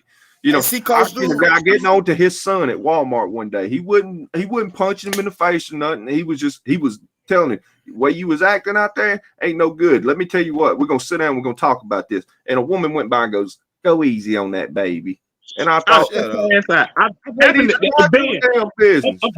has happened to me before in Walmart. No fucking lie. In a neighborhood Walmart. I had my 5-year-old, she was 3 at the time. She was in the basket, she was throwing shit in the basket, all kind of crazy shit. And then my little boy, he was what, 9 at the time type shit? Yeah, 9. And he running around bing, bing, bing, bing, bing, bing, because I have ADHD. I can't sit still worth shit either. I'm sorry, I gave it to my children. So a lady walked past me, and I'm telling my little girl, I said, "I'm gonna thump the shit out you if you don't sit your ass down." And then my little boy came past me, I popped him in the damn neck. Don't do them back. I looked at that lady, I said, "Hey, I'm raising these little motherfuckers. I'm paying for them. I'm doing everything I goddamn can. You better leave me the motherfucker alone." I say, "Shit, my children's making straight A's around this motherfucker. They are living good around this motherfucker. I am doing what I'm supposed to do. Leave me the fuck alone, lady." Hey, and she I lived in a household where I feared both parents. I loved them. They were great parents. And I was still a screw up at times, but trust me, there was repercussions for them screw ups. And I feared my mama just as much as I did my daddy. My mama hit you in the mouth, make your teeth click. She didn't play around, dude. And I'm gonna tell you right now, my daddy was like a grizzly bear, dude. He was like, what was the dude that played for the Cowboys? That lineman that was incredible. They could run fast. He was strong. God, what was his name? My dad was like him, dude. I'm telling you right now, he was faster than me, even in his like late 40s. He could outrun me when I was playing high school football, my best physical condition. He could outrun me. He was stronger than me. Like, he could snatch me up off my feet. And I was 6'4". He always let you know too, didn't he, Van? Van, he always let you know too. Hey, I can still fuck you up, big dog. One time, I was 16 years old, and he told me, he said, "If you're gonna talk to me like a man, we're gonna go out in the yard and handle it like a man." And I looked at him and I said, and I turned my ass around and went back to my bedroom because I knew he's going to beat the shit out of me. Hey, I got a 13-year-old. I got a 13-year-old, so you know I'm going through this shit right now. Like, boy, I will still fuck you up, boy. This is my thing, Nick. This is my thing with my little boy. Man, me and my little boy, we wrestle and I fuck him up every day, like daily. I grab his little ass and just choke him up and slam his ass. I just do let him know. Just you will never be able to fuck with me. And when I get an old ass man, I will shoot the shit at your ass in your damn kneecap. I ain't gonna hurt you, I ain't gonna kill you, but I'll wound you. I got a 5-year-old that's sneaky strong. But see, and you know how people try to bring in the color, the race. No, fuck that. All of us are white, black, Puerto Rican, yellow, purple, blue, whatever color you are, whatever creed you are. The parents are soft nowadays. See what I'm saying? We all three of us come from the generation. If your mama told you, hey man, we going in this damn store, you sit your ass down, and if you do something, she's gonna pop the shit out your ass, and wasn't nobody gonna say nothing. You might have a lady in the store say, hit his little ass harder. He ain't sit down good enough. See what I'm saying? Stuff like that. You go to grandma's house, grandma was gonna whoop your ass, auntie was gonna whoop your ass, uncle was gonna whoop your ass, all types of shit. Everybody. Hell, if you got in trouble at school, the teacher had a damn the right to pop the shit out your ass. You can't do none of that no more. You know what I'm saying? It's fucked up. That's what I was about to bring up right now. Everybody had a permission to discipline you besides just your parents. But now you hit my kid, shoot. Hey, you got no business saying nothing to my kid. What you doing saying something to my kid? Well, and your kid completely in the wrong. Say something to the little motherfucker, man. But you can't say nothing about it. My mom could have dropped me off at either one of y'all's houses back in the day, and one of the first two things she would have said is first few sentences out of her mouth. Hey, if he gets out of line, you whoop his ass and you call me, he'll get it when he gets home too. And then it would have matriculated to my dad, and then I would have been trying to hide somewhere. So that's what I'm telling you. Like back in the day, they didn't play around, dude. And here's the thing: you reward them now, and you try to be their friend instead of being their parent. And I want to be cool with my kids. Don't get me wrong. I want my dad because I looked up to my dad. My dad was my hero. He wasn't no sports star. He wasn't no action star, but my dad was my hero. You know, I looked up to my father, still do. My dad's passed away 2 years now, and I still look up to my father. I think about him every day. And, you know, a lot of things he taught me didn't sink in until later in life. I'm a little bit dumb, you know. I don't learn my lesson. I'm the same way too. Don't worry. I'm the same that way, bro. I swear I'm the same that way. I'm hard-headed, man. But then I see it in my son too. And so, just like you said, Coach, dude, he's sneaky strong, dude. He's 5 years old, and I'm telling you, he get a hold of you, think he's 14. And I have to let him know sometimes, look, Daddy ain't one to be messed with. All right, I'll sweep your leg, put you in a body bag right here in the living room. You know, I'm not going to mess with you. I love you, but I'm fixing to hold you down and show you why I'm stronger than you. I'm not doing it. I'm going to bring it to the sports. I'm going to bring it, because, like, for this year, man, I had a little dude, man, I'm talking about, he come from a two mom system. Okay, so let me say that come from a two mom system. So the two mom system, the emotions are all over the place for the little guy. I'm just being honest. See what I'm saying? And the fucking attitude that little bastard had, I couldn't stand it. So we got out of summer ball. You know what I'm saying? I kind of dealt with it just a little bit. Man, when we got to the season, I pulled him and his mothers to the side, and I told all three of them at the same time, listen, y'all, and none of y'all attitude is worse than mine. I have a fucked up ass attitude. Just because I'm laughing and not joking all day, I have a fucked up ass attitude. And if I can't take nobody's attitude, and if you little motherfucker, if you're gonna have attitude, you're gonna have to get off my fucking team. And I told his mom the same thing, like, hey, I don't deal with that shit. I'm not gonna coach a kid that has a fucking worse attitude than mine and let your mom just go ahead with it. You take your hat, your coat, and all y'all motherfuckers leave. See what I'm saying? And after that conversation I had with them, and I was so serious, I never had nothing else with them. See what I'm saying? All the attitudes and all that shit. And I'm one of them people, because I tell, like, if my son was standing right here, he'll tell you, man, my dad is fire me up if I smack my lips. If I hate that shit, and I'll be like, man, that's just like I can't do it. You know what I'm saying? But that's just like cussing us out, bro. Like when we come out, it's just like cussing you out.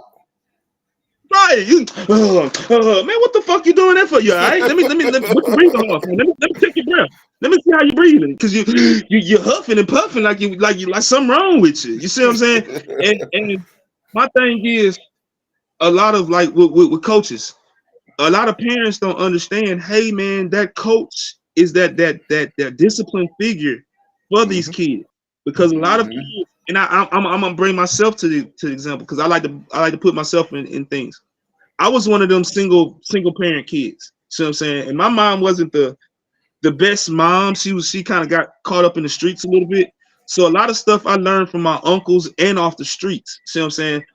But when I really got heavily involved in sports, my uncle and my coach was the ones who got dang on kept me focused to be a better man, be a productive citizen in life. And a lot of parents don't understand that shit.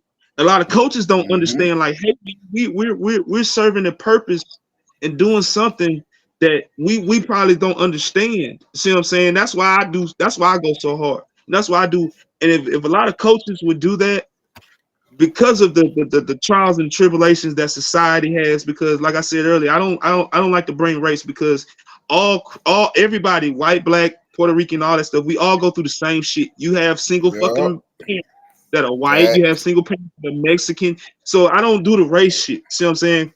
But I look at, if this kid, if Billy doesn't have a fucking, if Billy, the Caucasian kid, don't have a fucking dad at home, Billy's gonna be a little fucking terrorist. He's gonna be bad as fuck. So you have to get rid of that little motherfucker. If JoJo ain't got no damn daddy at home, you see what the fuck JoJo does. See what I'm saying? So that's where that element of an uncle, a dad, a coach, or something like that, we have to do that. But society don't let us do it as much as we was done. You know what I'm when saying? I was a kid, there was those single parent kids running around, but there was somebody in the neighborhood that would call that out. They would step up and help that, and we don't do none of that no more, man. I mean, like, I had little cousins and stuff that maybe their daddy wasn't involved in their life, but the rest of us got involved with it. You know, like, that's what you had to do, you know, because I was coming up in a time when, like, drugs were devastating a lot of families, you know, like hard drugs, stuff like that. And so, you know, a lot of people had to stand in. Like, I had a lot of family members that raised a lot of kids that wasn't their own and did it at a high level, you know, did a good job. And, you know, those were the real community heroes that we don't talk about no more. You know, was the grandmamas that was raising everybody's kids, or, you know, feeding everybody in the neighborhood. Barely got it, but feeding everybody in the neighborhood. And they ain't hardly got it themselves, but they feeding everybody. Everybody gonna eat. That village is no villages no more. That village is non-existent. Even when you got, because I got a couple nephews, man, and they come from a single mom, quote unquote. I try my best. Hey, man, let me get my nephew, you know, on certain things. Oh, well, we're not gonna do it. You know what I'm saying? So I'll be like, man, a lot of parents, no matter if you're a lot of women, I say that, they don't let us men do what we need to do with these little motherfuckers. And we see what the outcome is. You know what I'm saying? And that's a problem I have with society, you know what I'm saying, today too. Because if you just look at it, like I say, you go in the stores and you look at certain kids, you be like, man, that little motherfucker had a daddy, he wouldn't be like that. Or she had a daddy, she wouldn't be like that. See what I'm saying? Or it couldn't even be a daddy. Because like for me, I had uncles. If a motherfucker had a real uncle that snatched a little ass up, hey, a lot of stuff, they'll think twice. See what I'm saying? Because they're like, hey, right. Has society itself tried to not make men more feminine? Do you not see it everywhere now? Yeah, it's everywhere. Yep, that's facts.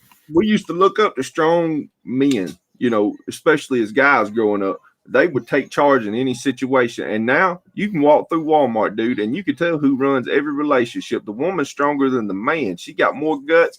If somebody was to step out of line, she'll say something before her boyfriend does. And I see that now. I see it now. And I'm like, what is going on here, dude? Like, I see it in music. When I was a kid, you knew who stood on business. You knew what them guys were singing about. And now they're as effeminate as the female artists. Some of them are worse. Yeah. I don't know, man. We live in weird times nowadays. Hey, man, when you, I'm go ahead, I'm sorry. No, it's all right. I'm gonna say this, guys. I've been listening for a while, and it does me good to hear you talk about being good dads and stuff. It really does. Times do need to change. It's the soft stuff. You was talking about participation trophies and all that kind of stuff. I'm gonna say this, but back when I was younger, you didn't get participation. You got out there and you played because you loved to play the game. Yes. If you wanted to be better at something, you practice harder. I played against guys in basketball, football, and stuff like that. And if I wanted to do better, I learned their moves. I played them all the time. Competition, iron sharpens iron, that type of stuff. And I got better at basketball. And I mean, one cat had a turnaround jump shot that was just unstoppable. I learned how to stop it. That's how you get better at stuff. You don't get participations. I'm going to go take you to Dairy Queen. No, I wanted to play more and learn. And my daddies and uncles, like you talked about, yeah, you could get whoopings anywhere. So you learned how to speak when you were spoken to as a kid. And now that you're older, you know, sometimes I feel like I need to shut up still. You know what I mean? Yeah. But I see good daddies on this channel, and it does me good to hear how y'all talk about raising these kids. Just because it's a single parent, if I see a single parent and my boy's out playing, I'm gonna ask her son if he wants to come out there and play. I'm gonna ask him, does he want to go to the park with me? That kind of stuff. Not to be his daddy, but to be a man in front of him and show him how to be a daddy. That's my goals when I see a single parent. If they'll allow you, and now they won't allow you. We're letting the TV and the internet raise children now. We're letting them raise children now. You go out to a restaurant, and I ain't trying to talk bad about nobody because we've all been in situations where 8-9 hours of going out, and you just want your kids to calm down, and they're on that sugar rush, and they had that nap, and they're fighting it. And you sitting down at the restaurant, you just want them to chill, but you look around, and everybody just hands them the phone. Right. Mm-hmm. We get on the phone and say, be quiet. Yes. Yes. I'm sorry. Like, I love my children so much, but I ain't doing it, man. I'm not letting that phone raise you. No. TV ain't gonna raise you. You get desensitized when you get things because we don't monitor everything. You can't monitor all the information that's coming at you nowadays. And so you gotta be real careful what you let your kids watch, what you let them hear, and who you let them around. Shit, Sesame Street is bad now. Do what? Sesame Street is bad now. Is it? Sesame Street is bad now. Sesame Street has gotten caught up in today. I ain't gonna go. Oh, I'm gonna tell you right now. There was this show called Monster High or something like that, and my little girl wanted to watch it. And they got the dolls at Walmart or whatever. And the first damn sentence come out of this girl's mouth when they start the house, she goes, "I identify as they, them." And if you want to do that in your personal business, that's your business. But I don't identify shit. You're a man, you're a woman to me. Okay, and I guess we I looked at her mom. I said, "Turn that shit off. We ain't watching this today." Nope. They are pushing it. And that's why I said that gender. It's a cartoon called The Loud House. My kids used to watch it a long time ago on Nickelodeon. And one day I was watching it with them, but one day I'm actually watching it, not just looking at it.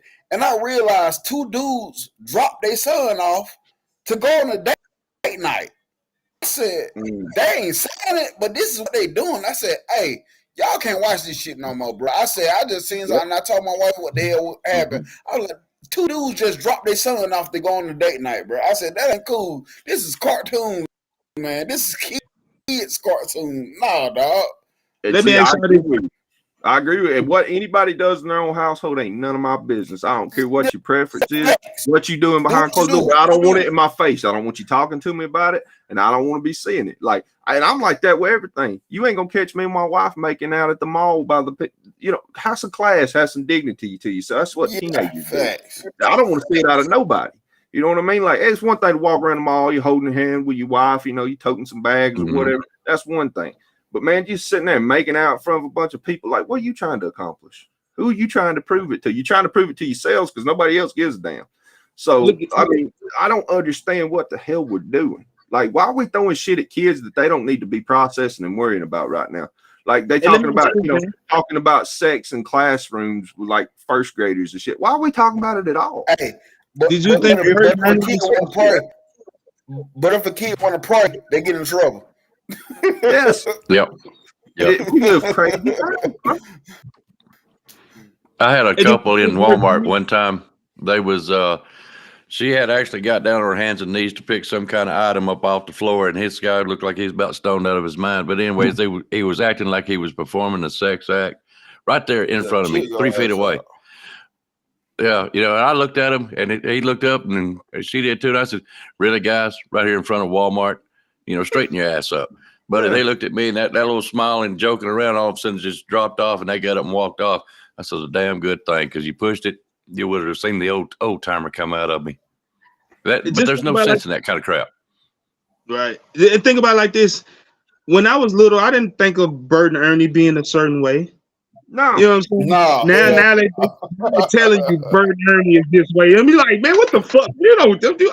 Bert and Ernie was just some cool little motherfuckers when I was little. They wasn't doing none of that. You know what I'm saying?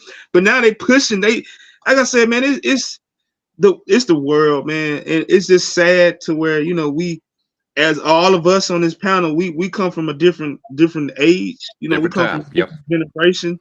And I'm not one of the ones that's gonna be into the new generations. No. I'm gonna still out talk, and I'm still gonna be just different. but it trickles into every aspect of life. I'll bring it back to sports. You look at how soft sports is these days. You look at like in the NBA, fouls used to be fouls back in the day. Like you had to have a bruise, a cut, or some shit back in the day to get on the free throw line. Nowadays, all you gotta do is just say, "Ref, they hit me," and all the crying and shit like that. The fucking LeBron Jameses of the world gotta cry every fucking time. Hey, leave LeBron James alone, man. LeBron James ain't got nothing to do with it. I'll be the first one to tell you, LeBron James is one of the greatest athletes I've ever seen in my life. But that flopping and shit pisses me off, bro. I'm being straight up. I think he's a good role model for real. I think he's a good role model for kids. I like what he tries to do with his own family. I got no problem with LeBron James as a man. I think he's a good man. He's a good role model. He's a hell of a basketball player. One of the greatest we've ever seen. He cried too much. All that shit. He cried too much, right? Hey, when I was growing up, go ahead. But LeBron fan too, but he cried too much. And listen, it used to make me so like. You saying you got fouled, but you ain't going back out the court playing defense, man. Get your ass up the court and play defense, man. That ain't calling extra motivation if you got fouled. But see, all that extra motivation to play harder. When I was growing up, the city park was the melting pot where all the kids come together, play basketball, and run down ass courts. And we would come out there, and I'm telling you right now, there was more fights because I ain't letting you come drive down the middle on me. You may be a better basketball player than me. Most people probably are. But you ain't driving down the middle of the court on me. In the paint? No. I'm going to foul you every time. This forearm right here is going in your chest. I'm trying to hear you rattle. I'm trying to hear you rattle. We'll have to fight. It's happened. I promise you. But no, I ain't letting you drive the lane now. The center position's a damn joke. It don't even really exist no more. We ain't no physicality in basketball no more. We're talking about the NFL. All the centers want to shoot the ball like Steph Curry now. That crazy. Centers want to shoot like Steph Curry now. Like, get your ass in the paint and bang with the big boys, man. You're being so damn soft. How many points would Shaq average in today's basketball? Oh God, 45. 7.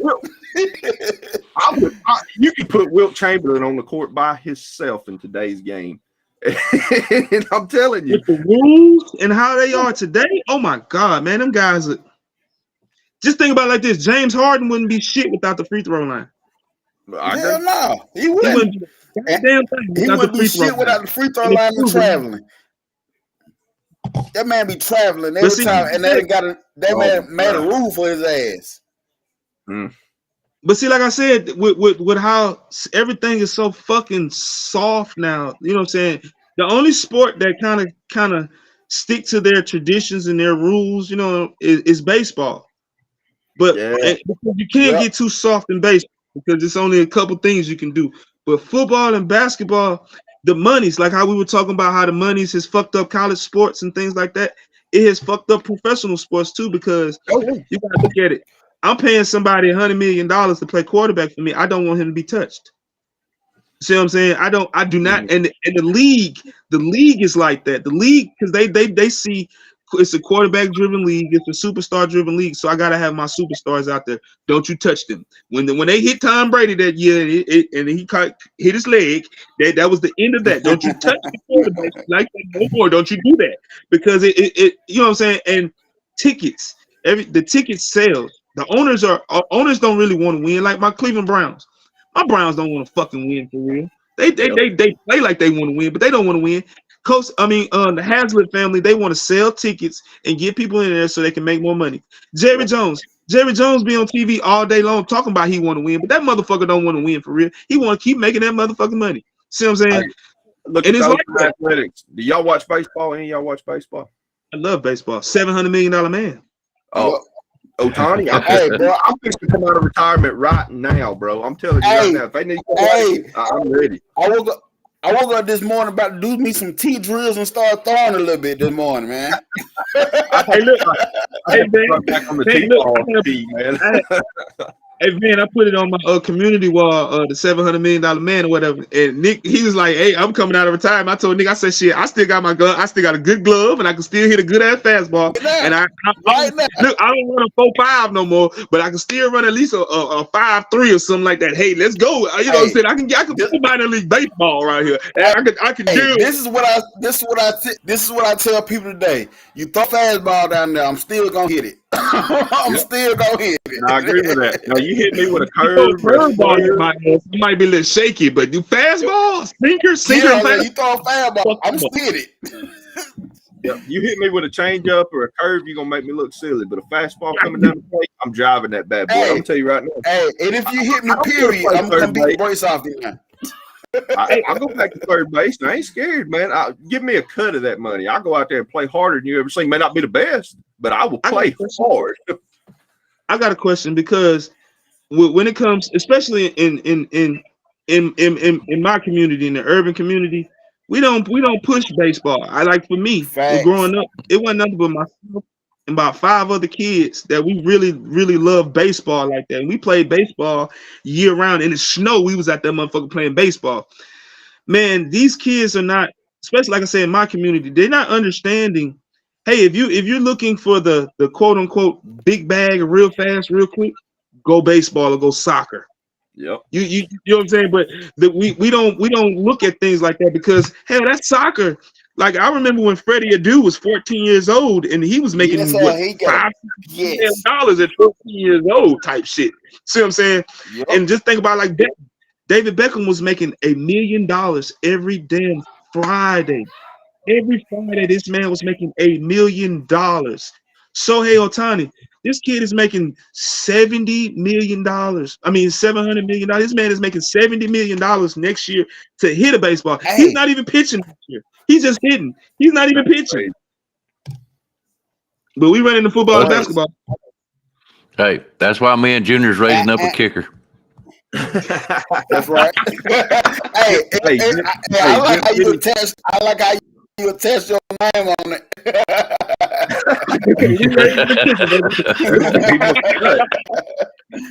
I'm not greedy. If I drown in a bank in a ticket, I'll be there. Dude, look at Justin Tuck. He been kicking the football for how long?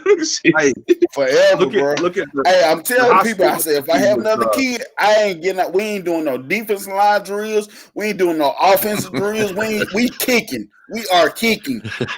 Dude, look at my high school, Nick Saban Jr., because I know you keep up with recruiting.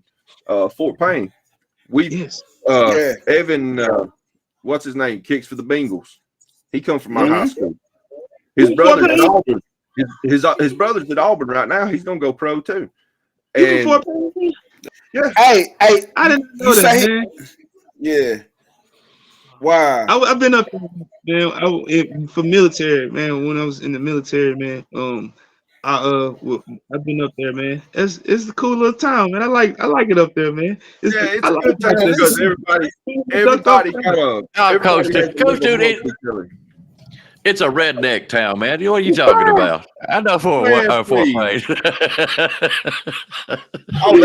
it. He said it. I know Fort Payne, brother. Come on. Hey, now it is a nice town. Hey, there's some rednecks up there. I ain't gonna lie to you. But it's a melting pot because everybody lives amongst everybody because everybody's broke in Fort Payne. The rich people live outside of town. So the rest of us all had to live amongst each other. So it's a good place for that right there because you grew up with everybody.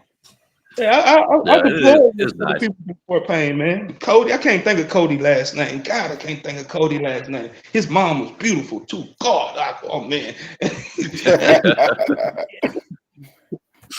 man, but gentlemen, I need to drop down, man. Great show till next Sunday, man. I love y'all, man. Roll damn time, man. I will see y'all later, man. Have a great damn week. See y'all in somebody chat a little later on. Yes, sir. Yes, sir. Sounds good. Thanks, Coach. Yeah, we fix to get off here anyway, so I'm gonna back out of here and let you guys have some more words, some final words if y'all want to. I'm gonna back out, give y'all a few minutes. I'll be right back, and we'll close it out. How's that, guys? Sounds good. All right, I'm gonna back out. I got a question for you, Nick Saban Jr. What's up? You still there? All right. Yeah, I'm still. we were talking about how these generations coming up are a little different. Their mentalities are a little different. Do you think when they get to the NFL, do you think that's why Bill Belichick is having a different time instituting the Belichick way in the NFL? Do you think that's got anything to do with it? That mentality of doing what it takes to win. Do you think that's what it's affecting the Patriots right now, or what do you think it is exactly? Oh, I think it has a lot to do with that, man. Players are not coachable no more, and it comes from up under the NFL. Like nobody is coachable no more. So now you can't get. It's hard to get these players to buy what you're trying to sell. Hey, even in Alabama, we sitting in Alabama for a couple of years that these kids ain't buy. They ain't trying to buy into the process.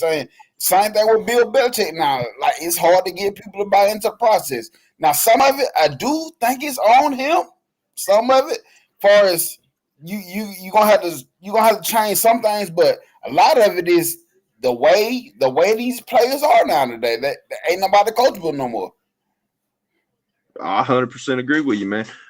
You've got guys now that'd rather go out and cut a TikTok on the field than be in the locker room with the rest of the guys. You know where mentality is built at. You played sports, man. That locker room before the game was important. You had some guys that's off to themselves. They get fired up listening to music. You've got guys that's slapping each other around, and bumping and doing this. You got guys giving speeches. Everybody did something, but that's where you become. There's no team mentality. And I know pro football, they get paid a lot of money and it's supposed to be an individual sport, but the great teams become good. They become elite when they become a team together. And you don't see it no more, man. You really don't. And it really does. It bothers me because, experiences I had at a high school level being part of sports, I'll carry that with me forever, man. I still miss that locker room mentality, that after practices, that brotherhood, that kinship that you got together, all walks of life, everybody different economic and social backgrounds, but you were all brothers because of what you went through together. And I really miss that. I think that gave a lot of people life lessons that they didn't know they were receiving. And I think that's what the world's missing. And we're doing our youngsters a disservice by making everything about money. Yep. That's facts. Some of the greatest moments I ever had in my life, I didn't have two pennies to rub together, man. I have not. Like I was talking about it with my wife some while ago. I was like, man, remember when we first got married, we were struggling. I said, but just going to the video warehouse and getting a movie and get some Chinese takeout at home. I said, them times were like the best times that we ever had. I said, but now we got money. It's cool now. Don't get me wrong. But I'm like, I kind of enjoyed them days. I kind of enjoyed them days a little bit more. You know what I'm saying? When we couldn't go on vacation and stuff. I agree so much, dude. Like some of my most fondest memories growing up, like my parents would work multiple jobs just to keep their heads above water because it just costs so much to live. Yeah. And like you said, man, we go down to the movie rental store. I might rent a video game every once in a while, but not every time. But we rent movies. You're lucky you get a couple bags of popcorn to pop. Yep. Might get a pizza back before you had to have, take out a student loan or something to buy pizza now. But, it's kind of crazy, man. Like everything is so high and we covet and value money so much that it's really seeped into everything that we used to enjoy. It's become more about where can this take me instead of living in the moment and what can I do with it? And it just really bothers me, man, because I'm raising kids, you're raising kids, so you see it. People just don't value each other no more. They don't value experience no more. They don't value. You go to a concert, everybody got their phone out. They're living through their phone, recording it. Put your phone down, man. You're in the moment. Why do you need everybody to see that experience? That's for you. Yeah, like you was there. You'll never forget it. If you enjoy it the way you should enjoy it, you'll never forget that moment. You was there. The last Alabama game I went to, man, the whole row in front of me, sitting there with the phones out. We were playing Colorado State, dog. Ain't nothing you need to film, man. There ain't no crazy highlight. Alabama had this well in hand. But just live in the moment, enjoy what we're doing right here. But people can't do nothing no more, man. It's about you got to show off for everybody. They live in a different life on social media. They want people to think they're a certain way instead of being themselves. we just, I don't know. We just live in weird times, man. And I hope we can reel it in a little bit. Guys, I'm going to tell you what, some of my, I do several shows, and you all know it. And I'm going to tell you what, the best times, even though I do enjoy these shows, is those phone conversations that I have with Van. Those phone conversations I've had with Nick Saban Jr., Spencer, and just all of them, be honest with you. Those are good times and great times in my memory of, let's just say, the show type stuff. Me and my wife, whenever we get a chance, we'll sit down like this morning. We was watching the movie. I was almost late for the show. I forgot about it. We were sitting down watching the movie, enjoying breakfast. And to us, that is a great time. I mean, I could take her out. I could have took her to some breakfast place and all this and that. We enjoyed our own company together, watching the movie. Those are memories that I enjoy, and I share it with my wife. And as far as money goes, I can't beat you can't pay me enough to have the same kind of life that I have now with my wife. Guys, we're going to get out of here. I would trade my wife all the money in the world. I'm telling you right now, that woman put a smile on my face no matter how bad my day's been. As soon as I get home from work, I see my wife and my 2 kids. Everything's right in the world for me. I don't watch the news because I don't need all that negativity and drama in my life. I ain't worried about all that crap. That's what makes me happy. And so I agree with you 100%, Icebox. People always ask me, did you see this on Instagram?